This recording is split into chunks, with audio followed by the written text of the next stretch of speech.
Man, how are you? Good, Neil. It's a great day here in North Carolina. The sun's coming out, and hopefully, we're not going to have too much rain.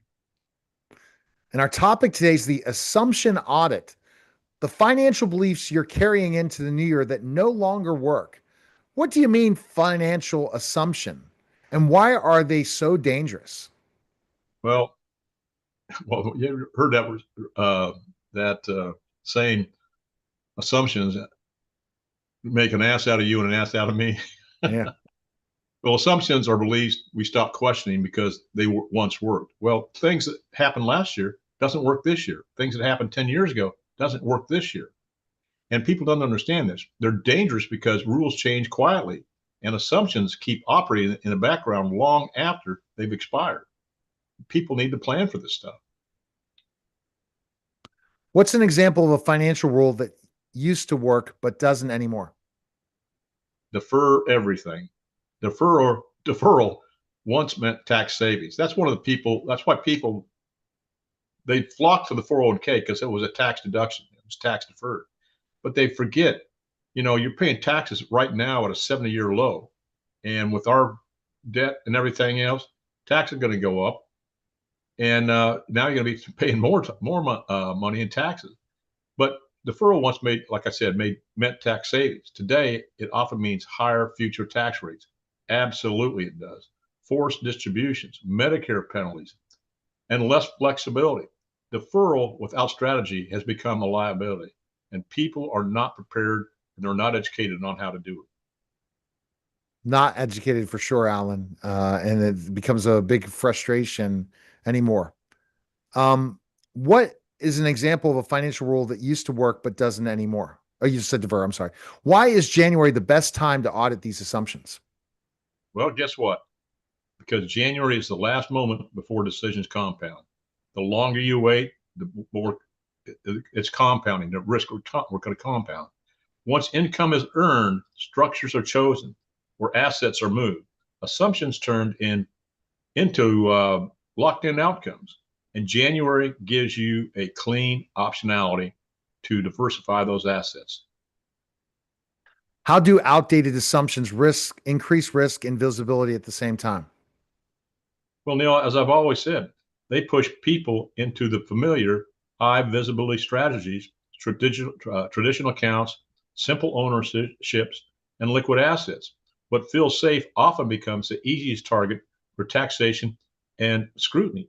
And the reason, Neil, too, especially now because of AI, I mean, the visibility now is when you see have some income coming in, it's there. It's not paper, it's digital assets now, and it's found very, very easily. Why do high net worth individuals struggle more with outdated assumptions than others? Because excuse me, because success reinforces old thinking. What happened 10 years ago, it's sure not going to happen. It's not going to work today.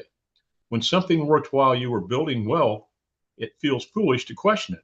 And everybody does it, even when the environment has completely changed. And the environment basically changes just about every day now because of world situations. But people are just not prepared for these things. And it's going to cost them hundreds of thousands, if not millions of dollars, and their hard-earned money that they've worked their entire life and their assets to build. What replaces assumptions once they're audited? An intentional strategy or a strategic strategy, decisions based on current rules, future risk, and flexibility, not habit. Don't get in the habit of doing the same thing you've been doing for years. The goal isn't to abandon everything old, but to stop letting yesterday's rules quietly run today's money. Because the days that, like I said, the things that used to work 5 years ago, it's not working today. Tax strategies change, tax laws change every year. And some of the tax strategies I used last year, they're not going to be available this year. But there's new tax strategies coming in.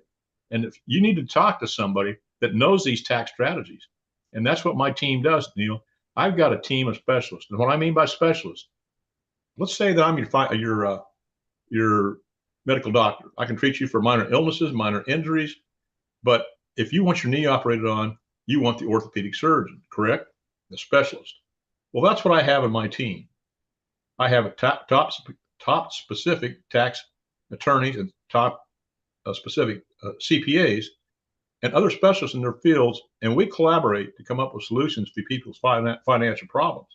99% of the people out there only have your generic financial planner. They're not prepared, or do they ever give any proactive advice on saving taxes. All right.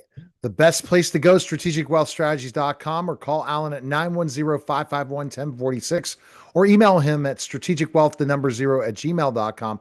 And you don't charge for your consultations, do you, Alan? No, I'm very, very passionate about what I do, Neil. It needs to be, I put this out as education. Everybody needs to know this education because it will affect their future, their family's future, and their legacy. All right. That was the Strategic Wealth Strategy.